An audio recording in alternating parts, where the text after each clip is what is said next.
The Super Bowl was last night, and while the game itself was relatively uneventful until the last quarter and overtime, there was a lot of controversy surrounding advertisements and even things happening on the sidelines. And we're going to talk about that and so much more today on Speechless.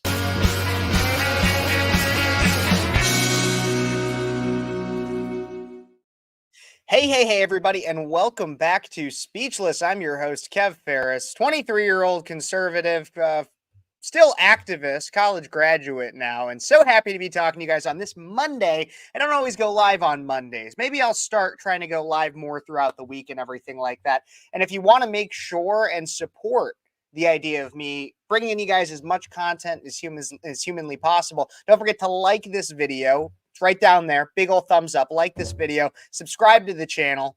Comment what you think. Share it with your friends. Tell them to subscribe. And if they're a liberal, definitely share this with them because it'll piss them off and maybe expose them to a little bit of truth. But let's get into everything that we're going to talk about here today, guys. And while I am talking, make sure you fill that comment section up. As I get to kind of a natural breaking point, I will bring up some of your guys' comments. We'll talk about them. Don't forget, you guys can ask me a question, do anything you want. And if there's something I'm missing about any of these stories, if there's something I didn't see in the Super Bowl, let me know and I'll react to it live because I am live right now. And I'm so happy to be here and prove to you guys I'm live. I'll bring some of your comments up on here. Demon Girl, who's a consistent viewer, says, sup nerds, boys and girls, ladies and gentlemen, only two options. What's up, Ryan Mac Show? There you are. Like I said, let's get the comment section going. Don't forget to share this video with your friends. And Mama Carol, you don't have to be a football fan. We're not even going to talk that much about the game, honestly. There's a little bit of things about the game, but not that much. But we'll talk about some things. So you don't have to be a football fan. It's perfectly fine. But let's start off with the advertisements. Let's start off with those. There's several that have people buzzing and talking. And I want to talk about those. And so I'll be honest, I didn't get a chance to watch every single one of them. And so what I did do is I found this article. And it's from CBS News, which, yes, is main lamestream media. But they compiled a lot of different advertisements, some of which I saw, some of which I didn't. And so why don't we just take a look? They said these are some of the best and the worst ads, best and worst ads that were brought up during the Super Bowl. And so I'll share my screen and we'll take a look and see how woke they are. Because that's really what I thought. Is I was like, it's been a big thing where you got to have all the black people, or you got to have all the minorities, or you got to have all the gays, and that's what you got to put in this stuff. You got to have the Dylan Mulvaney's, the chicks with dicks, all that kind of stuff. And so let's take a look. Or maybe there was even something that was funny. Maybe there was, and I didn't see it. I don't know. So I got some different ads.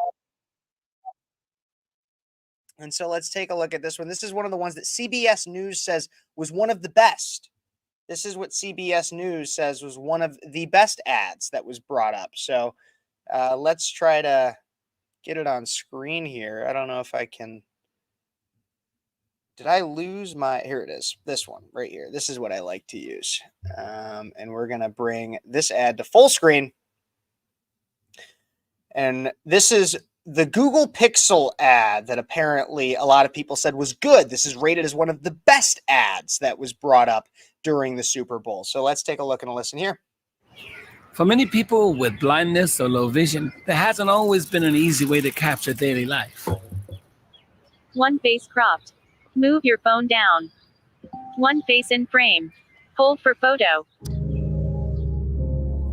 Dinner for one. Hello. One face and one head in frame. Look who's here. Two faces in frame. Happy birthday. Two faces. Good morning. Two faces. Delete that. First day in the new place. Two faces. Two faces. Getting that ready for the Two faces in frame. Three faces in frame. Hold for photo. Capture life, no matter how you experience it. Guided frame only on Google Pixel. You know what? Okay, so you could probably have some people who come out and say that, oh my gosh, it's focusing on disability or it's an interracial couple. But I got to be honest, overall, that was a sweet ad. That was a sweet ad, but not particularly special. It wasn't incredibly funny. Yes, it was relatively heartwarming. You want to know what I thought when I saw that ad? I thought this is the next Paranormal Activity. Now, what do I mean by that? If you ever watch the Paranormal Activity movies, you'd know that there's actually one in which they had, at the time when it was made, they had like a progressive, and when I say progressive, not politically, just like a new age technology when you could open a door and it would be like front door open, back door open, and all the ghosts in the movie, in the scary movie, were opening all the doors and it was making everything go crazy. The next Paranormal Activity, you're going to have a Google Pixel phone and it's going to be like two people taking a picture and it's going to be like three faces in the picture. That's all I could think of.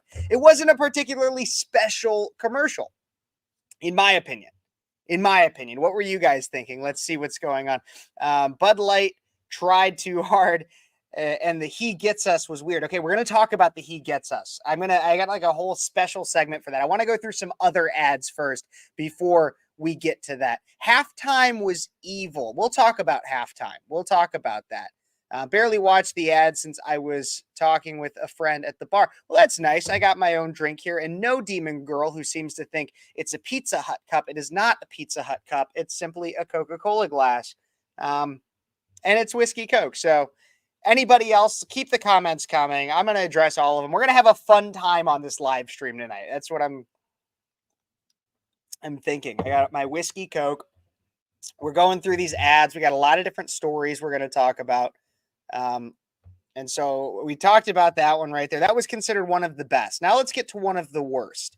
One of the worst that was brought up on this ad and this thing was one that had to do with, what was it? Temu. You guys heard of this Temu thing? Temu was one of the ones that was brought up as one of the worst. I got to scroll to it. Jeez. Temu. Shop like a billionaire was what was kind of what was advertised with it. And it was brought up as one of the worst ads. Well, I did a little bit of research on Temu. And so we're going to bring it up right here. Here we go. Temu. We got Temu. Temu's big game ad encore. So there was a few complaints when it comes to Temu. And the main one was that somehow they were able to have it like playing every other flippin' ad was Temu. Every other ad. And a lot of people hadn't even heard of Temu before. Well, take a look and a listen at the ad and the odd animation style that they decided to use that played several times throughout the Super Bowl. Take a look and a listen.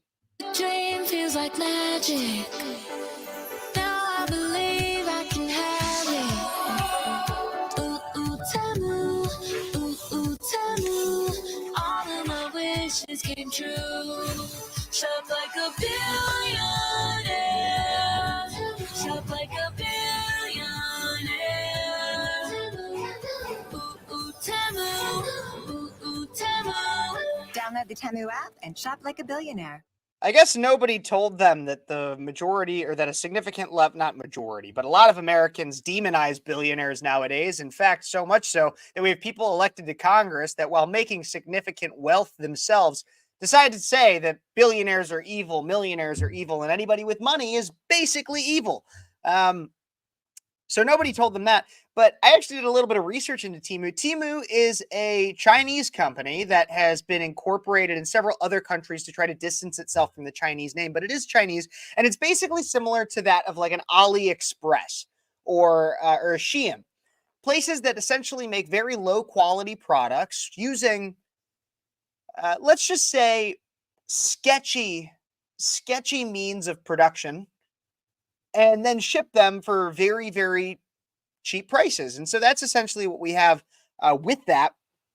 And so Temu actually has had several lawsuits and investigations, in fact, even by Congress, for not really respecting labor laws. There are several instances and allegations regarding workplace deaths in certain production assembly lines.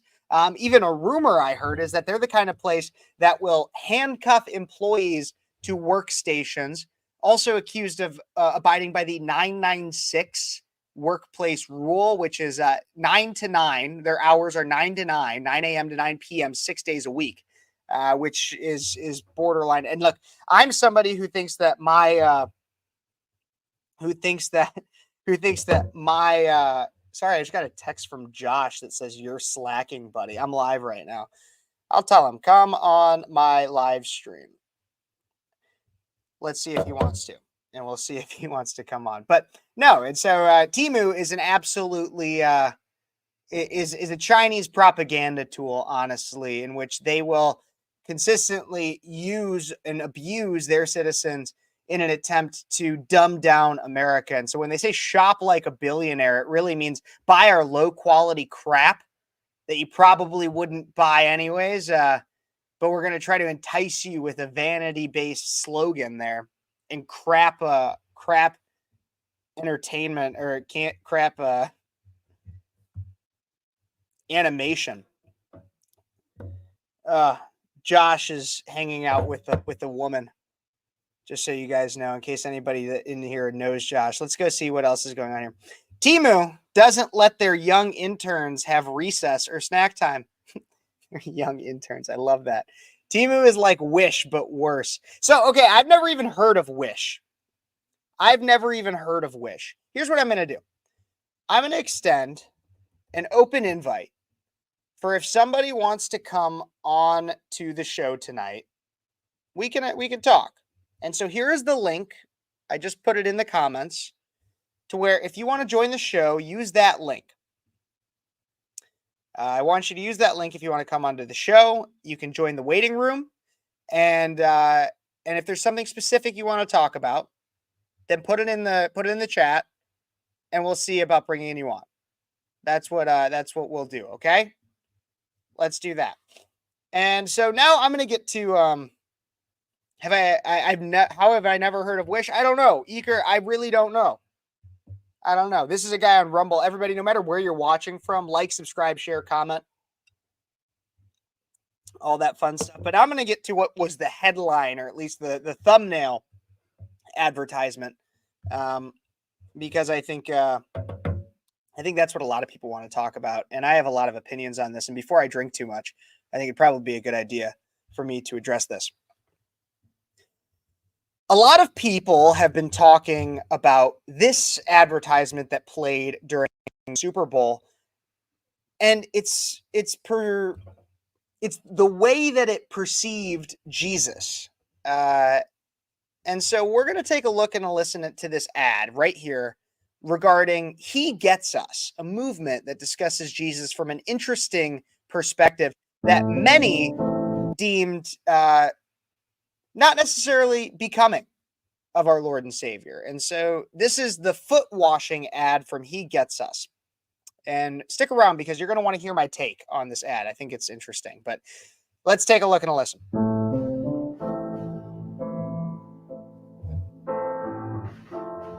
So there's a cop washing the feet of a black man. There's well, I'm going to pause throughout this week to kind of really look at what's going on. This is obviously what would be perceived to be likely a more a traditional, maybe popular girl in the school washing the feet of somebody that I would see as characteristically a liberal with snow cone color hair and obviously a woman, but shaved head and very interesting. Let's keep watching. A cowboy washing the feet of a Native American. Now, this is the one that got a lot of people, and this is the one that was on my thumbnail, is it seems to be that there are protesters outside of this family planning clinic, and this is one of the alleged protesters washing the feet of somebody that can only be assumed to be maybe, and when it says family planning, what we really know is that means family ending, usually an abortion clinic. And so what we can only assume is that when it comes to this this picture here is that this is somebody who was either in there procuring, about to go receive, or maybe working at this abortion clinic. And this is a protester that is washing the feet of the person partaking in the abortion clinic. Let's keep watching and finish out this end. We'll talk about this holistically. I love your precious heart. I was standing, you were there. Two worlds collided, and they could never tear us apart. And so this one's an interesting one here. A lot of them, as we've been going through, have been pictures of people from different walks of life that seem to be washing each other's feet. You have people that look like a wealthy-ish suburban-looking mother, white mother, and like somebody who looks poor. This one, as we see here, is what I can only assume, and the left might get mad at me, but based on the characteristics that I see, it looks like a gay man having his feet washed by what would seem to be a Catholic priest. And as a Catholic myself, I can say, I mean, the chances that both of these men are gay would be a decent amount. Jokes.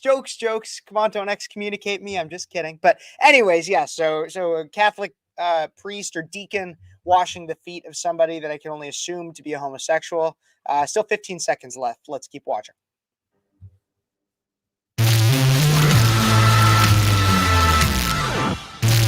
Jesus did not teach hate. He washed feet. We can live All of us. for 1,000 years. He gets us, love thy neighbor. He gets us.com, love thy neighbor. Okay, so this is the ad that seems to have the internet blowing up. There's multiple sides to this, but one of the ones that seems to be at least taking over my Twitter is the one that is the idea that this was heretical. That this was anti-Jesus, that this is not that this is a problem, or at least at best problematic biblically. And look, I think that this is a multifaceted advertisement. I don't disagree with those that would say that this advertisement is problematic. What this is rooted in, that many people probably don't even know, is this is rooted in the idea that the day before Jesus was executed, he washed the feet of anybody. He washed the feet of prostitutes, of, I don't know if it's explicitly said, but sinners. I mean, sinners. I was about to say homosexuals. I don't know if it was explicitly said that he washed the feet of homosexuals, but prostitutes, of greedy people, of thieves, of people that were sinful. It didn't matter who you are. It's the general idea that I've talked about multiple times on this show, that you hate the sin, not the sinner. And that's exactly what Jesus did. And many people see this ad as reductive of what Jesus was trying to do. And I don't necessarily disagree with that. But at the same time, this ad doesn't necessarily condone the sin. It doesn't condone abortion. It doesn't condone homosexuality. It just says essentially that we should live how Jesus taught us to. And so one thing, so there's a lot I want to break down with this. I don't hate this ad. I got to be honest. Why do I not hate this ad? Look, Christians will oftentimes get a bad rap among my generation. No matter what denomination you are. You could be a Methodist that preaches all the gay stuff, and you'll still be seen as if you're evil by certain lefties, because the idea of Christianity is evil to them. When you have verses like Leviticus 18:22 that says a man shall not lay with a man. If he does, it's an abomination. And so you'll have lefties that hate Christianity simply because they're uneducated on the topic. But if you have an ad like this that says, don't preach hate, don't be hateful, and yeah, maybe it does reduce some of the biblical terms and the biblical stories and anecdotes to essentially not even being exactly what it says.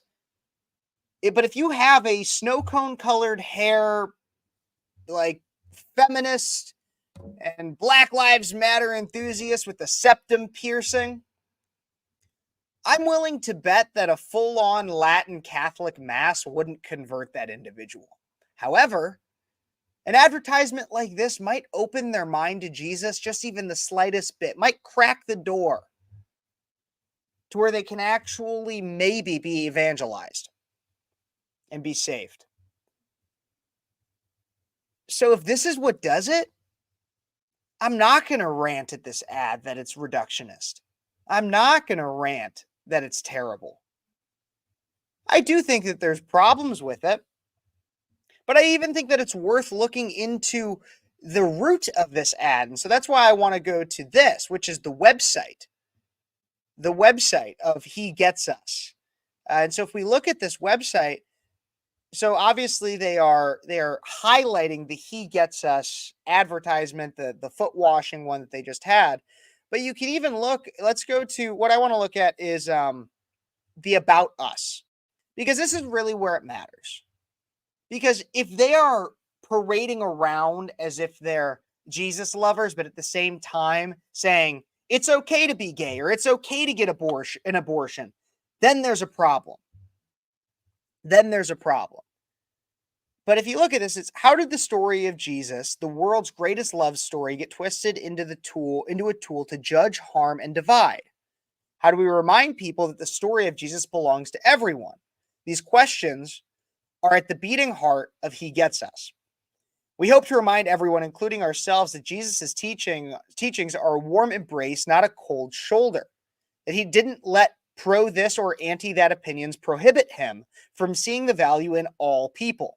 He Gets Us invites you to explore Jesus' story on your own terms and at your own pace.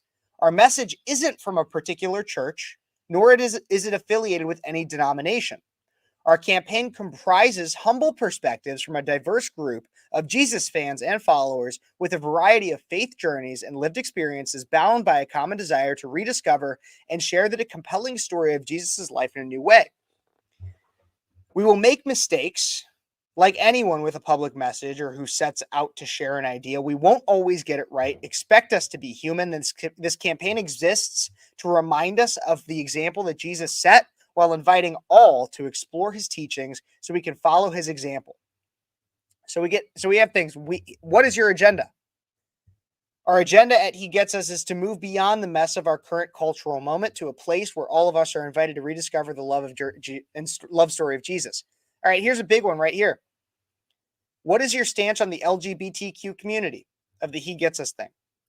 These are probably the most common questions we receive, and we understand why. Many of those who represent Jesus have made people in the LGBTQ community feel judged and excluded. So let us be clear in our opinion. Jesus loves gay people, and Jesus loves trans people. Like all people, the LGBTQs are invited to explore the story of Jesus and consider his example of unconditional love, grace, and forgiveness of others. No matter who you are invited to explore the story of Jesus and consider what it means for your life. Now, that's still vague. And I'm not going to say I love that answer. But let's consider the fact that others that do claim to follow Jesus would tell you that it's fine to be gay.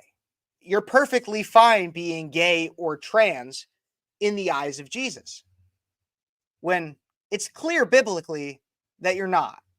What it seems to me like is that this is an attempt to open the minds of young people, young progressives, to the idea of Jesus. And so they're walking a fine line. Nowhere in here does it say you're fine being gay. It says Jesus loves gay people, which is not factually incorrect. Jesus loves trans people, which is not factually incorrect. He offers unconditional love. And they're opening people's minds to the idea. And I think that's fine. I think it's okay. And here's the other thing I'd like to point out about the He Gets Us ad. And if you disagree with me, let me know. Put it in the comments or join this stream. I put the link in there earlier. You can join this stream. Join the stream. I'm going to put it back in there. You can join this stream And you yourself can let me know what you think right here, or you can put it in the comments. I'll bring it up. But would you rather have an advertisement where it says, let's all try to embrace Jesus in some way? Or would you rather have Bud Light with Dylan Mulvaney saying, trans, cut your pee-pee off, that kind of crap? Or you're a bigot if you don't support a man who pretends to be a woman? Would you rather have that? Or would you rather have an ad that says, let's all open our hearts to Jesus? I'm not saying it's perfect. I'm not saying I love it. But it's not terrible. It could be worse. That's my thoughts. What do you guys think about the He Gets Us ad? I'm curious. Obviously, that might be a controversial take. But it could be way worse. Let's see what some of these comments have. Where is the link at? Like what platform? Oh, if you're still watching on Rumble, I cannot easily send it straight to the Rumble chat. I will put it in Rumble right now, my channels. Let's do this real quick here. Let's go to here. Okay, so here, if you want to join the stream on Rumble, from Rumble, join the stream. There is the link. If you want to find the link to join the stream, you can go to Rumble. You can see it right here. Join the stream right there. You can see that. Go check it out. If you guys want to join the stream, by all means, I'd love to have you on. And if you got anything you want to pitch to me, let's do it.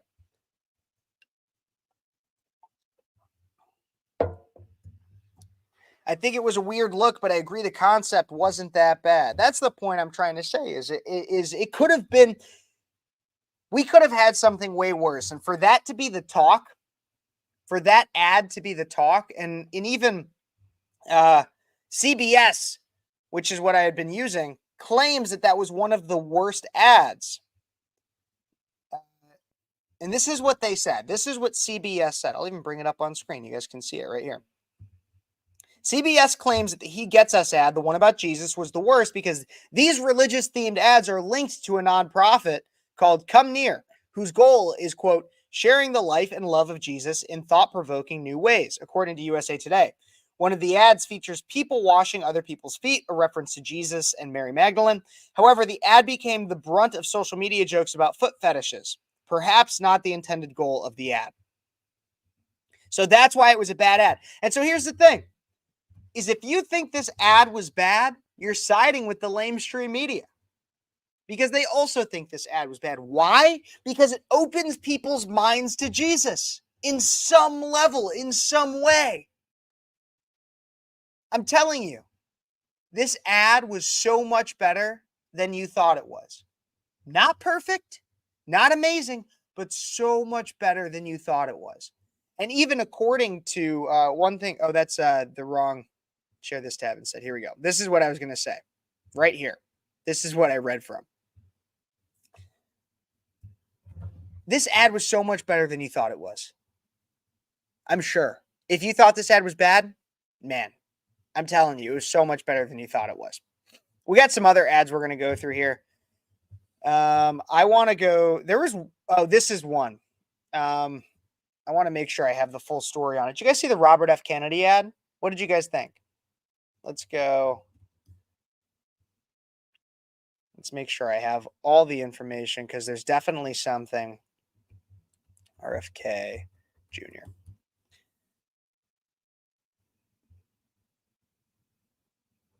There was at some point today, I believe, he apologized for it. Let me make sure I find it because there was the RFK Jr. ad that seemed to have a lot of people talking. RFK Jr. Kennedy. Okay, here's what we're going to do. We're going to start off watching the RFK Jr. ad that aired during the Super Bowl last night. And there was a certain level of genius to this advertisement. And I don't know if you guys really caught it. But this was also labeled as one of the worst ads of this year by CBS, which is how you know it was actually probably pretty good. So here's what we got.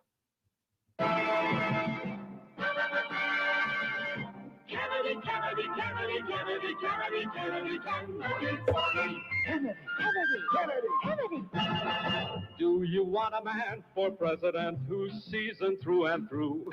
A man who's old enough to know And young enough to do. well, it's up to you, it's up to you, it's strictly up to you. American Value 2024 is responsible for the content of this advertisement. Look, okay, so that was a PAC ad. That was a political action committee ad, not necessarily directly related to the Kennedy campaign, but it was for Kennedy for president. And I got to be honest, it was a damn good ad. And you want to know why? Take a look and a listen at this advertisement from the 1960s. I believe the 1960s. This was, yes, 1960. And this is when John F. Kennedy was running with Johnson. So take a look and a listen at this ad right here. Kennedy, Kennedy, Kennedy, Kennedy, Kennedy, Kennedy, Kennedy, Kennedy, Kennedy. Do you want a man for president who's seasoned through and through? But that's a doggone season that he won't try something new. A man who's old enough to know And young enough to do. well, it's up to you, it's up to you, it's strictly up to you. Do you like a man who answers straight, a man who's always fair? We'll measure him against the others, and when you compare, you'll cast your vote for Kennedy and the change that's overdue. So it's up to you, it's up to you, it's strictly up to you. Yes, it's Kennedy, Kennedy, Kennedy, Kennedy, Kennedy, Kennedy, Kennedy, for me. Kennedy, Kennedy, Kennedy, Kennedy, Kennedy, Kennedy. I could do an entire show about presidential ad campaigns, and this is one that I think was absolutely genius. So there's a rule, and this is why I think that it was genius for Kennedy to do what he did, for Robert F. Kennedy to do what he did. Because there's a general rule in media, especially in radio. It's the rule of repetition. If you continuously say something, eventually it gets in somebody's head. And so I talk about the idea of word association on this show a lot. If you say Trump, Russia, Trump, Russia, Trump, Russia, collusion, Trump, Russia, collusion, all that together, eventually it starts getting, anytime you hear Russia, you think Trump. Anytime you think Putin, you think Trump. Every time you hear collusion with Russia, you think Trump. And so that's what people do. Well, this entire ad is meant to get stuck in your head. Kennedy, Kennedy, Kennedy, Kennedy, Kennedy, Kennedy, Kennedy for me. It literally just says his name a lot in a very catchy tone, in a song form. You probably couldn't remember any of the verses to that. So you want a man for president? You probably could maybe sing the tune of it, but then what you will remember from it is Kennedy, Kennedy, Kennedy, Kennedy, Kennedy for me. It's genius. And RFK was a genius for reestablishing that song in his campaign. It hit on a nostalgia factor that was unlike any other. And it brought back kind of like and I mean this in a positive way, the gimmicky part of presidential ad campaigns. However, earlier today out of the Hill, RFK actually ended up apologizing for this ad. Robert F. Kennedy Jr. apologized to his family members after a super PAC backing his independent bid for White House aired a commercial during the Super Bowl on Sunday night, saying, quote, "I'm sorry if the Super Bowl advertisement caused anyone in my family pain. The ad was created and aired by the American Family Values Super PAC without any involvement or approval from my campaign. FEC rules prohibit super PACs from consulting with me or my staff. I love you all. God bless you," Kennedy wrote. So he didn't even have any involvement in that campaign or in that ad. But I think it's still actually very, very positive overall. I mean, because here's the thing now is so anybody who's mad about it, he can claim I didn't have any involvement. But anybody who's happy about it, Doesn't matter whether or not he had involvement. There's a genius to that ad. And so for CBS, who I've been using as the source for a lot of these advertisements, to come out and say that that was a bad advertisement, this is why they said it was bad. They said, quote, this ad was from his super PAC, which aired a 30-second ad about the independent candidate's presidential campaign. The spot relied on slogans, clips, and a jingle that leaned into his legacy of his uncle, former President JFK, which sparked complaints from some members of Kennedy's family for the use of family's images. So they claim it was bad because it sparked some complaints. Yeah, that's why. I disagree. What do you guys think? Let's see. It's going to be stuck in my head for weeks, according to Demon Girl. I kind of like the RFK. I brought back better, more honest times for me. Absolutely. It also states it's up to you, leading voters to believe it's their choice. Yeah, how much is it, though? I mean, that's kind of part of the question there. But so that's kind of a lot of the ads that I planned on talking about. If there's any ads that I missed and you guys were interested in me reacting to them or talking about them, actually, I'll do one more because this one pissed me off and I didn't like it. This was Snapchat. Snapchat had an advertisement that, and it's not even just a Super Bowl ad. It aired during the Super Bowl. I had seen this advertisement prior to. Awful ad, in my opinion. I think it's terrible. And so many of you might not even use Snapchat, but if you do, let's take a look and a listen to exactly what Snapchat decided to do right here. This was part of their, or this is actually a longer version of the ad that they did. We'll react to all of it here on Speechless. Let me make sure I unmute this. Here we go.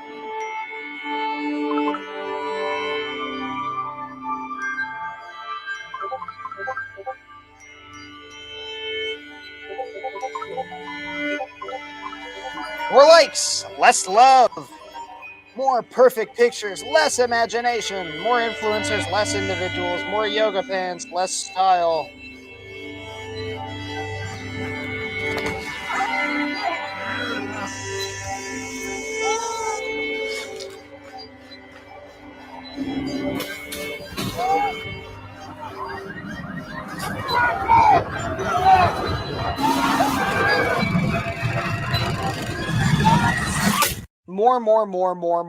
More.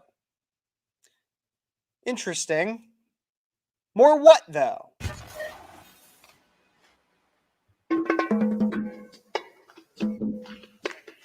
Yeah, I want you to clap your hands, jump up and down, do anything that you want to do.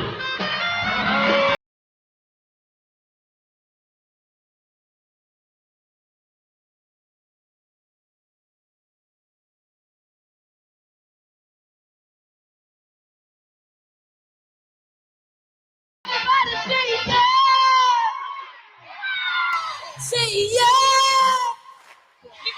Clap your hands just a little bit louder. Clap your hands just a little bit louder.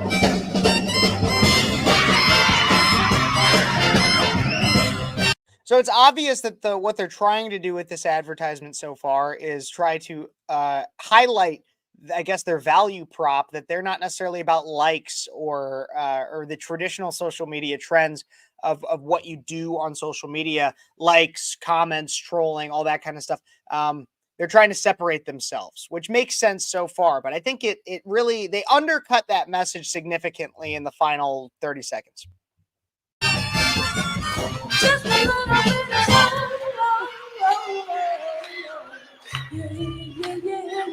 yeah. That's the problem, is they say more love, less social media. Excuse me? That's swinging from my back. More Snapchat.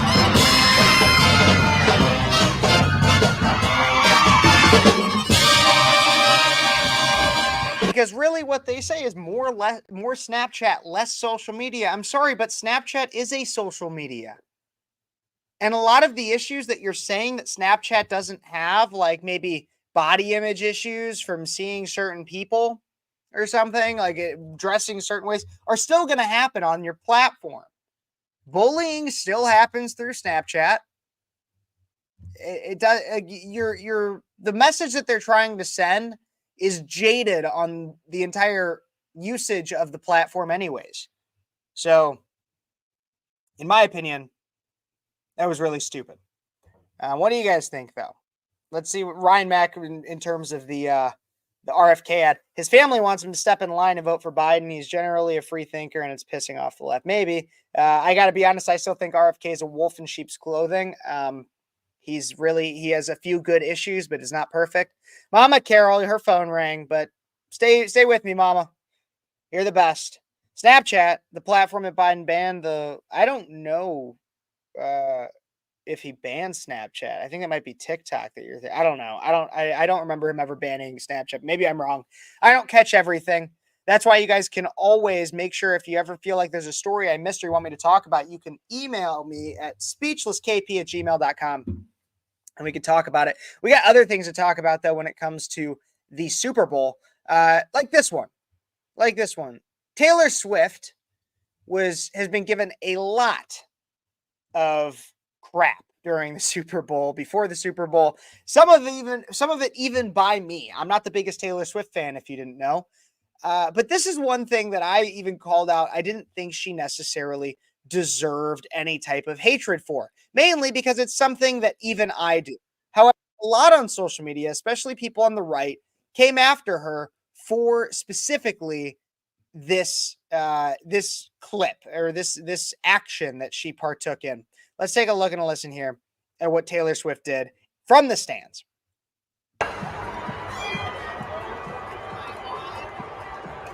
You can't see, she is chugging a beer. She is chugging a beer, and let's watch it one more time. Let's really pay close attention to this. She's chugging a beer. Chugging it. And then she slams it down. And you had a lot of people that were like, I'm not even kidding you, people on the right that were on social media that were like, oh my God, like this is alcoholism. And I'm like, no. This is her doing something that's pretty common with a lot of average Americans when you're at some kind of a sporting event, at a tailgate, something like that. And so if you're going to judge her, there's a lot of things to judge Taylor Swift for. Her endorsement of bad politicians, sure, judge her for it. Her man-eating tendencies, sure, judge her for it. Her less than quality music for the most part. Look, I know there's some songs that are decent, but for the most part, she comes out with pretty derivative songs that are just pop and catchy and not necessarily of any significant value. Sure, judge her for it. Her likeness to, or her ability to try to cultivate some level of acceptance for the sinful nature of the LGBT community, sure, judge her for it. But chugging a beer at a football game? Calm down, people. Calm down. What you should really judge is what's happening in the background. Let's watch this clip one more time. And as you do, pay attention to Carrot Top, the Carrot Top looking MFer in the background, and see what she does, that man boy.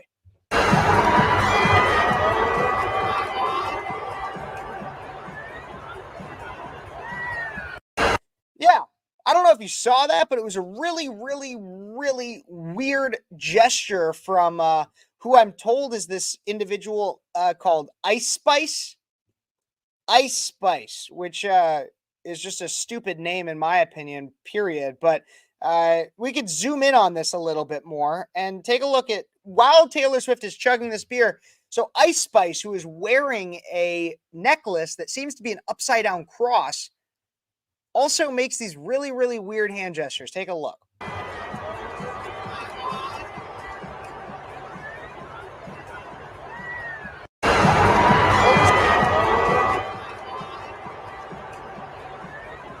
It seemed really forced, really weird. And even Tom McDonald on Twitter said the Ice Spice thing is so unnatural and forced.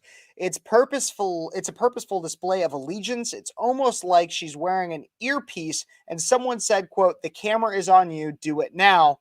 Yeah, you don't have to wear a tinfoil hat to raise your eyebrows at this. And I don't know really what it is. It seems like it could be satanic. And this is one thing that I usually dislike about the right, is they come out and many come out and say everything is satanic. And I've even seen tweets. It's like, the reason why I say everything is satanic is because so much in our world is satanic nowadays. And I don't like saying that everybody is like a Satan worshiper or anything like that. Like Lil Nas X, do I really think he worships Satan? No, I just think he's an idiot and does some of Satan's bidding because he thinks he's just being edgy. Now, this thing though with Ice Spice seems oddly satanic, and I don't know what it means. I really don't. It's just weird. What do you guys think, though? Let me know in the comments. I just thought I'd bring it up in case you didn't catch it. Ryan Mack says she's summoning the devil. Maybe. I don't know. So here's what I'm going to say, though, is while she might have been summoning the devil, there is a devil that was on the field that now many people are calling toxic, and that's Travis Kelce. And this is the thing about the Super Bowl. One of the most viral clips from the Super Bowl that has a lot of people talking on both sides of the political spectrum. And I want to talk about it as well, because I think I have some different level of insight that I just think is different. And so this is Travis Kelce this is the story that I know. And I could be wrong. Let me know in the comments if you think I'm wrong. But the story that I know is that Travis Kelce was pulled off of the field, pulled out of the game by his coach, and ended up going a certain level of crazy on the coach. And so here's the quick clip of that happening. The fumble comes over to Andy. He goes, keep me in. What happened is on the fumble, he was not in the game. Noah Gray went in. And he had to block the fumble. One more time. He comes over to Andy. He goes, keep me in. What happened is on the fumble, he was. So you can see Travis Kelce is like screaming at his coach there. He's screaming. And you had people on the right that were saying that this was very, very disrespectful. And one level that you might not have heard about this is that people on the left even went after Travis Kelce for this. And I'm going to give my reaction and my belief, but people on the left even had something to say about this. And so here's a TikTok that kind of encapsulates a lot. Some people were claiming that this was a part of, quote, toxic masculinity. Toxic masculinity. Apparently, Travis Kelce, because he yelled at his coach, is a toxic and abusive man. Take a look and a listen at this TikTok. As a doctor, I'm going to remind you that you cannot celebrate this while you ignore this. And so when she says this the first time, she's talking about Travis kissing Taylor after he won the big game. And then you're also going to celebrate him screaming at his coach. Keep watching. These kinds of things are the examples our children see and how behavior is appropriate. Because all those young people out there who look up to her, Taylor Swift, now see him as somebody to look up to as well. And for any one of you to make the excuse that this is in the heat of the moment of a game, you are excusing violent behavior. You're excusing violent behavior. Keep watching. And if you for 1 second don't believe this is abusive, this is actually assault. Oh I'm not trying to cancel anyone here. I'm trying to make the point that we have an obligation in society to teach our children right from wrong. We have a responsibility to stand up when things are not okay. So Taylor Swift, I'm going to wait for your response to this one. Hope you do the right thing here. And your boyfriend, what was your response to this? Let me know in the comments. Oh my God.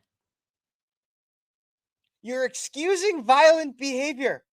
I'm wondering if this woman watched the rest of the game. Like, did this woman not watch what actually happens during a football game? Excusing violent behavior. I'm sorry. The entire game of football is relatively violent. Also, not to mention, there's a lot to say with this because I don't want to excuse what Travis Kelce did. Yelling at your coach, disrespectful. That's your coach. He pulled you off of the field for a reason. While you might disagree with it, you're at the Super Bowl, man. He's got a lot more to worry about than you kind of complaining and moaning that you shouldn't have been taken off. That's like a middle school soccer player. Like, come on, coach, I shouldn't have been taken off. I'm doing just fine. Like, that's kind of the way that I see that. Yeah, it's disrespectful and it's childish. And if anything, makes you look like kind of an entitled spoiled brat, especially considering the fact that at this moment, you know that all of these eyes are on you because you're dating the most like famous woman in the world at this current point. So calm down. At the same time, I do understand you're playing a violent game in which there's a lot of adrenaline running through you. And so you're gonna get a little heated in the moment. And then we have this woman, as I just showed in this TikTok, where what she has to say is things like this right here. To look up to as well. And for any one of you to make the excuse that this is in the heat of the moment of a game, which I just did. I will say it's the heat of the moment of the game. I still think it's wrong, but like it's not as bad as what you're making it out to be. You are excusing violent behavior. Using violent behavior. Well, she claims that we need to make sure that that Travis gets what's coming to him. Well, does this woman not also realize that the NFL is known for having some of the worst track record in terms of violent crimes committed by their players? In fact, there are over 55 NFL players who have gone to prison for committing high-profile crimes. Like, there are a lot. Like, right now you have certain teams, such as the Minnesota Vikings, who's known to have the worst behaved team in the NFL. You have NFL players that have been, like, think about, I think it was Ray Rice years ago, got caught having a dog fighting ring. Like, professional athletes are not people that tend to be the most upstanding citizens. That's why they do those things about, like, where it's like, oh man, the NFL has all these players that go and spend time with kids so they can get them active, because they know that if you actually looked into a lot of these NFL players' histories, they're checkered. That's why they play a sport where they abuse their bodies for a living. Like, they're not all upstanding citizens. So I think both sides are simply wrong on this.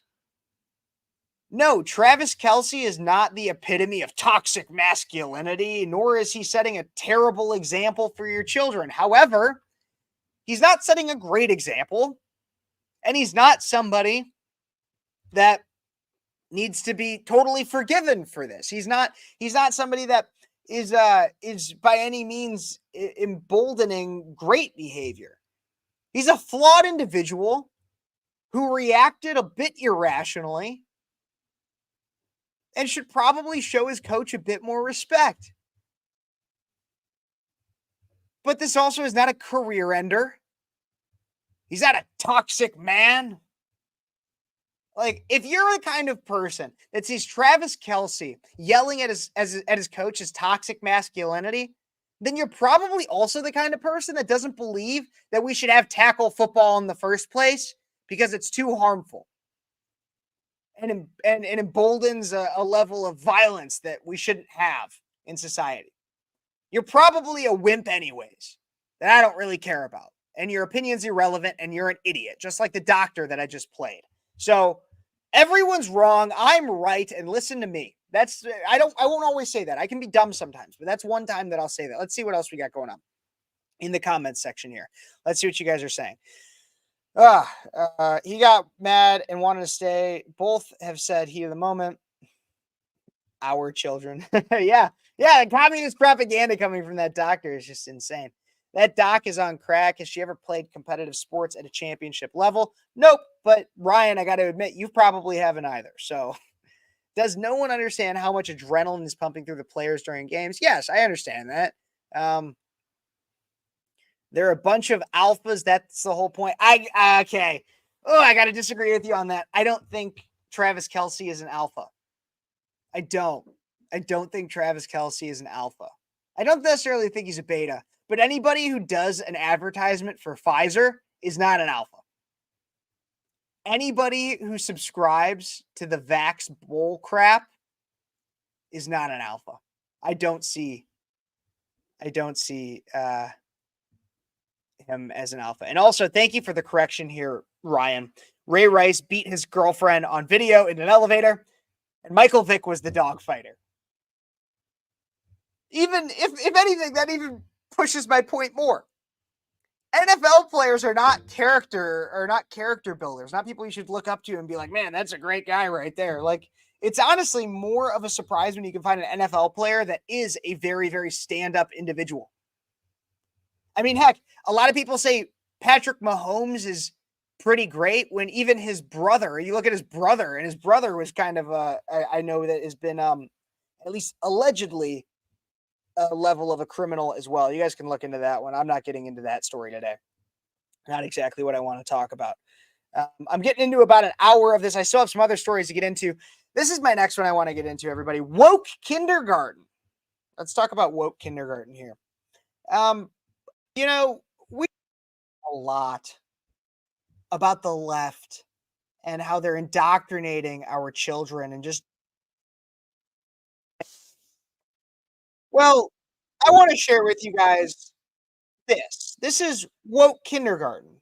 Welcome, everybody, to woke kindergarten. Take a look and a listen to this video right here. Woke kindergarten. Welcome.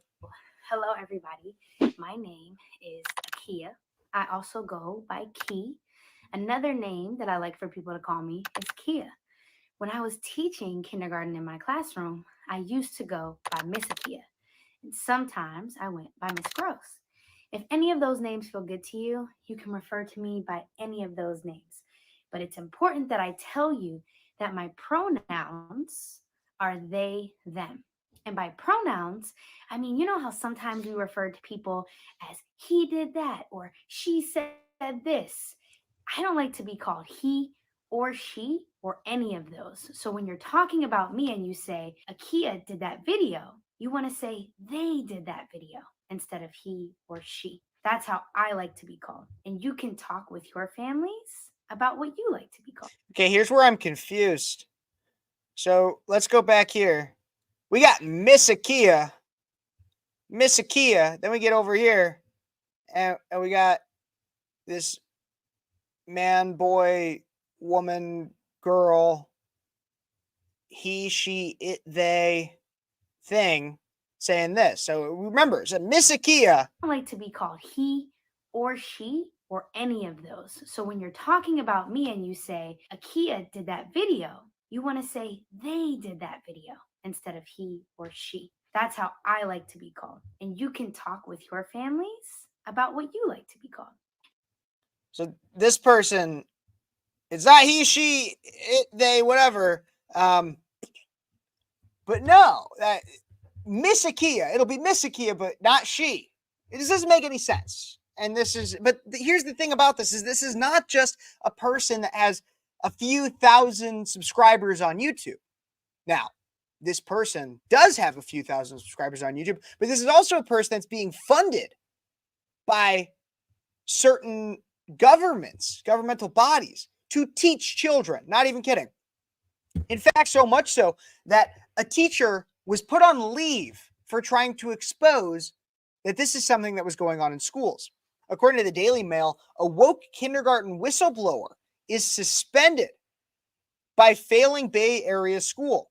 A gay teacher bullied at a tense meeting after revealing that bosses spent $2,500 or $250,000, I'm sorry, on disrupting whiteness curriculum despite appalling math and reading scores.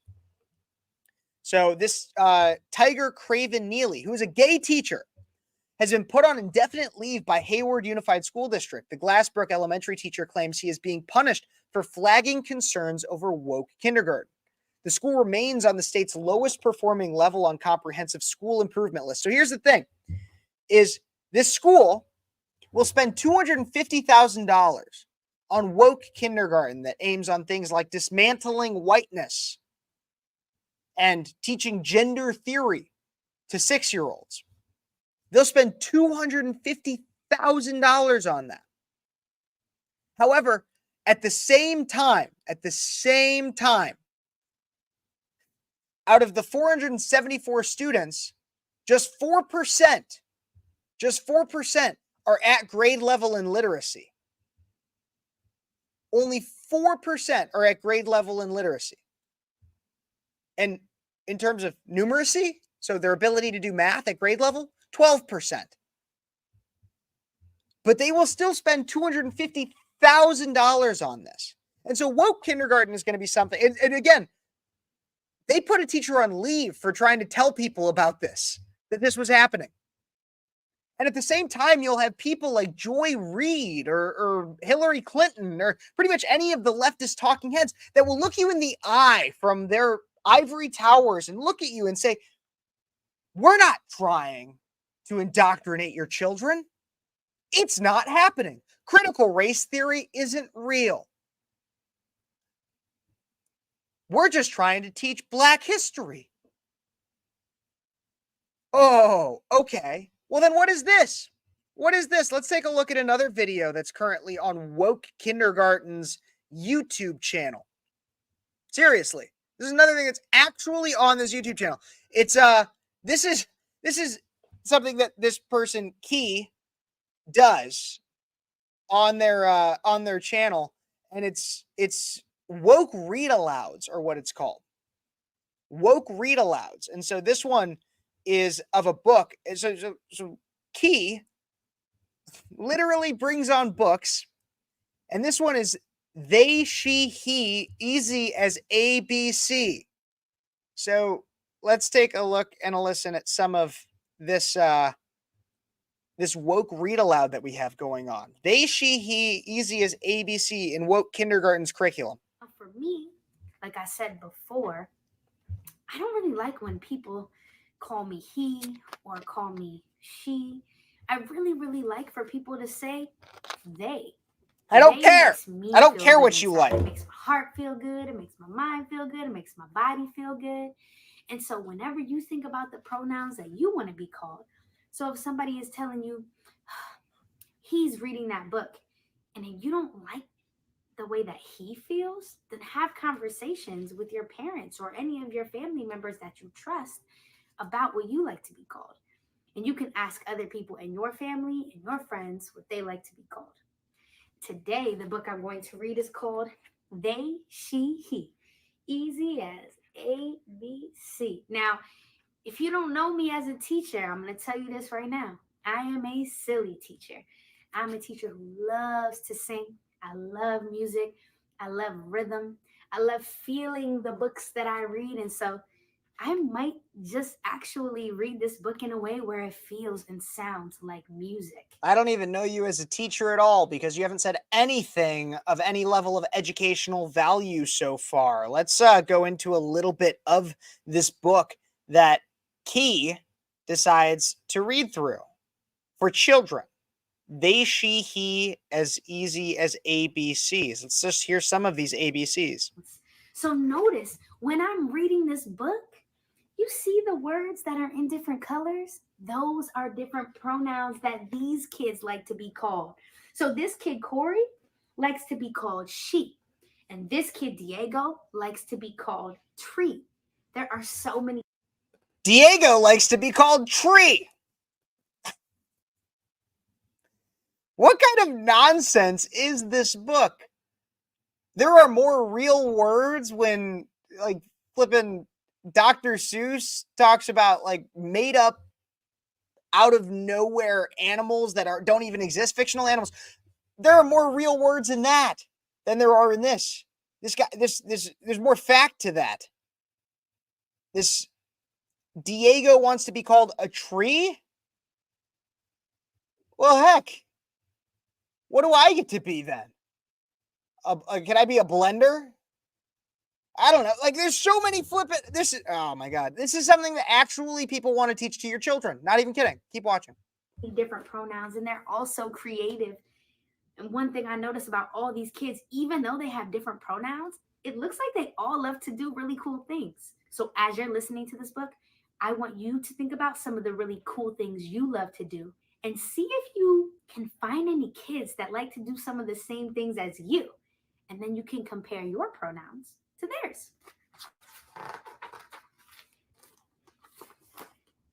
Ebony flies everywhere. They spread their arms like wings. Apparently, Ebony is multiple children now because Ebony is a they. I don't know. Here's the thing.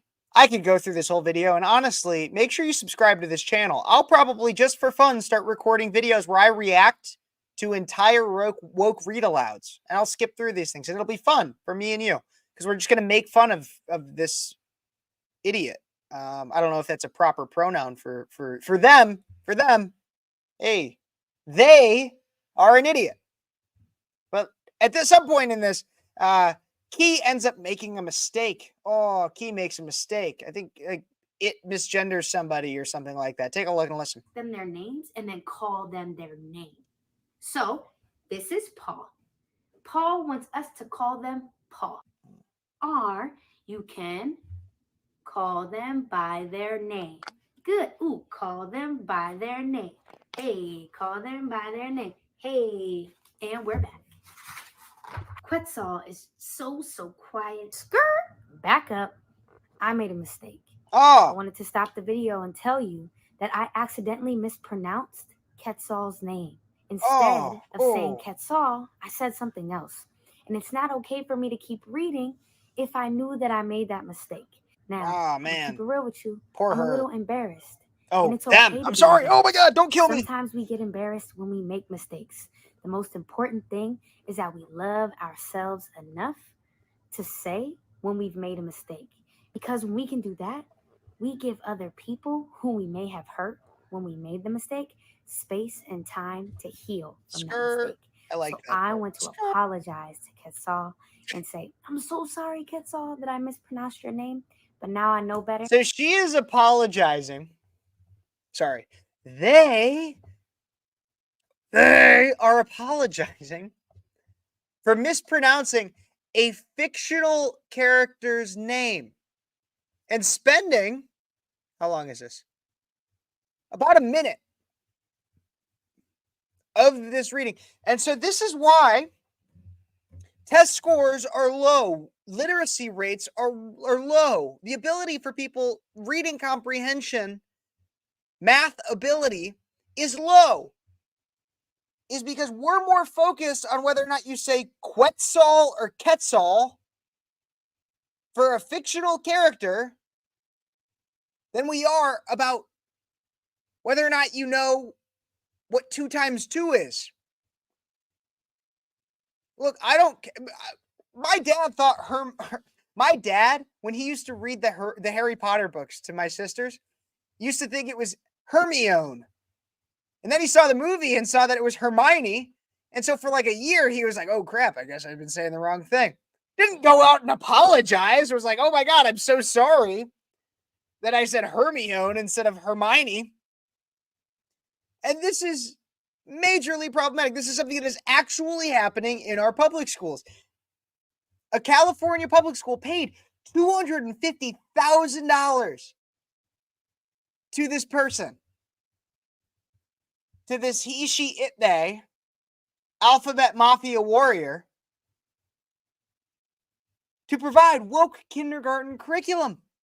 And then when another teacher who happened to be gay tried to say this is crap, that teacher got put on indefinite leave, fired, cut, kicked out. Seriously.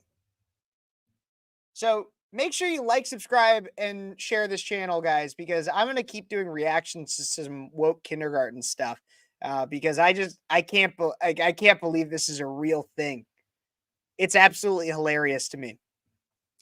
And so that's the majority of things I wanted to talk about tonight as I'm starting to wrap up this show. But there was one other clip that went viral in the last week that I think is worth pointing out. And so there's this man who went viral because, speaking of Harry Potter, he went viral because, as many of you know, the woke left has told us this narrative consistently. And if you eat it up, and don't actually do any research, then you'd believe them. The J.K. Rowling is apparently an ardent transphobe. Some people call her a TERF, which means like trans exclusionary radical feminist, something like that, which basically means that you still support all the feminazi crap, but you don't believe that men can be women, which is a true fact. Men cannot be women. But so there were some students of this teacher that wanted to discuss the idea of J.K. Rowling being an ardent transphobe and bigot. And this teacher dissects their argument and without even saying you're wrong, proves to them that they are wrong. And so let's take a look and a listen to this clip of this teacher that really does what teaching actually is. He actually does, and I think it's brilliant. And so take a look and listen. So these guys want to talk about J.K. Rowling? Is that so? What's going on with that? What do you want to know? She's had a pretty controversial past. I just want to know, like, what are your thoughts on it? Like, do you still like her work despite her bigoted opinions? So let's get specific, though. Let's define bigoted opinions. What opinions are bigoted?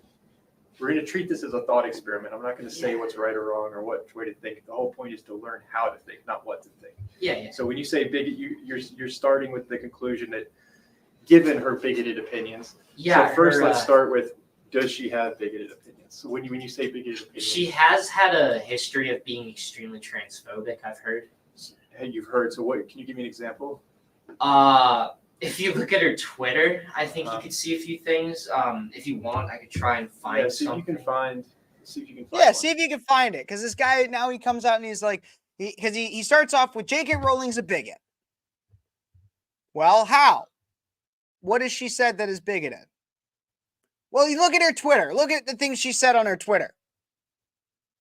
Well, let's see what she said on her Twitter. So, one a few of minutes these later, tweets that she came out with in 2019, she said, "Dress however you please, call yourself whatever you like, sleep with any consenting adult who will have you live your best life in peace and security, but force women out of their jobs for stating that sex is real." So you find that bigoted? What do you find about it? Was so he asks for an example of something that she said on Twitter that's bigoted or transphobic. And so now he says, okay, so you've given me an example. Explain to me how that's bigoted. Let's hear what the student has to say. Seems transphobic. Like, I myself. Do you find that transphobic yourself? I don't really have an opinion on it, but I'm just going with what a lot of other people have said. And so here's where we get to it, and this is what the teacher excellently points out, is no longer is the opinion mine. No longer do I necessarily see this as bigoted. I'm just going with what everybody else has said. And this is how you distinct or find the distinction between a sheep and a sheepdog or a wolf. The difference between a leader, a follower, or a predator. And this is a follower who might masquerade as an attempted leader, somebody who would say, oh, I stand up against transphobia. But as soon as they're called out on their crap, you quickly see the sheep come forward. Keep watching. So let's pause it. Let's not go with what other people are saying. Let's try and learn how to critically think. So let's analyze the tweet ourselves. So that statement, do you see anything problematic? Disregarding other people's opinions. She did try and pin some things on a specific group of people. Where does she do that? Can you read that? But force women out of their jobs for stating that sex is real. So when I hear that, I'm interpreting that as meaning if a woman says that, saying that there's a difference between men and female and then being attacked as transphobic, I think that's what she's saying by attacking someone for stating that sex is real. That is exactly what she's saying. Is that transphobic to you? So he's not even really, he's saying, this is how I interpret what she's saying. Would you agree with my interpretation? And all he's doing is saying, based on the definitions of the words that I'm hearing, this is what it would sound like is being said. Would you agree with that? Yes. Okay, perfect. Now, explain to me how that's transphobic. To me, no. Stating that sex is real is not transphobic. It's just a fact of life. It exists. So is there anything you disagree with in that tweet? In that tweet, I can't really see anything that I myself disagree with, but once again, now we get back into it. Is it started off with J.K. Rowling's a bigot? Why? Here's an example of how she's a bigot. Okay, explain to me how that's bigoted. Well, I don't really see it as bigoted, but other people do. I don't. Well, then why do you see it as bigoted? Well, because other people do. Oh my gosh, I'm a follower. That's what this person needs to say. Keep watching. I can see why some people would think, oh, this is offensive. We can't have that here or something. Because sure. There's an apology tweet. Let's read that. What did she say there? I haven't read that. I respect every trans person's right to live any way that feels authentic and comfortable to them. I'd march with you if you were discriminated against on the basis of being trans. At the same time, my life has been shaped by being female. I do not believe it is hateful to say so. You see anything problematic there? She's apologizing, so no, not really. If I could read it again. It sounds like a very similar statement as what she was just saying. She's basically saying, like, I have nothing, to me, this is what I interpret it as, I have nothing against someone being trans. Exactly. Live your life, but you just don't get to impose on you can live how you want, I can live how I want. Yeah. And let's all, Exactly. So I guess now that we're looking at it like, oh, there's not much difference between me or her, do you think it's fair that that she's being attacked by a large group of people and people are calling her, like you said at the beginning of this conversation, you said, given the fact that J.K. Rowling is transphobic, how do you feel about Harry Potter? Now, retroactively looking at that statement, do you think that was the best way to phrase? No, I feel like an idiot now. It's okay though, but this is why we do this, to learn. I feel like an idiot now. And this is why we do this, because this teacher is a genius. I mean, this teacher approaches it from a place of, hey, let's actually analyze the words we say, because they actually do have meaning. If you're going to come out and say that somebody's transphobic or somebody's a bigot, then maybe you should actually consider why you think that. And do you have the evidence to say that? Has that person ever sincerely said anything that's bigoted? Well, what do you think they've said that's bigoted? Let's dissect that now. Is it truly, or did people tell you that they believe it's bigoted, and so now thus you also must believe that it's bigoted? Huh. And look, I'm not going to claim that all conservatives are free thinkers. I guarantee you there's some that believe certain things because somebody else has told them to believe that. This is why I always say I'm an opinion host. This is an opinion show. Do your own research. I don't know everything, and I could be wrong sometimes. And when I am, I apologize for it. But you have a lot of people on the left where they do not do their research. Another example that just went viral, I don't even have the clip pulled up, but Michael Rappaport, a comedian who's been a consistent leftist, just went viral from going on a podcast saying he was fooled. He went in on the Charlottesville quote from Trump that said, oh, there's great people on both sides. He went in on that. He was so mad about it. And then he looked into it and just found out, almost 10 years after that quote happened, he just found out he was duped. That's not what Trump said. And he complained about things that were not actually what Trump said. And he just apologized for it because he had his mind opened. And so when you have an entire media that's bought and paid for essentially by the leftist narrative and those in charge of it, you're going to get duped. Do your research. Stay awake, not woke. And one of the ways you can do that is by supporting this channel. I appreciate it. And so please like this video, subscribe to the channel, share it with your friends, tell them to subscribe, comment what you think, challenge me when you think I'm wrong. Put it in the comments. I want to know. And most importantly, stay awake, not woke.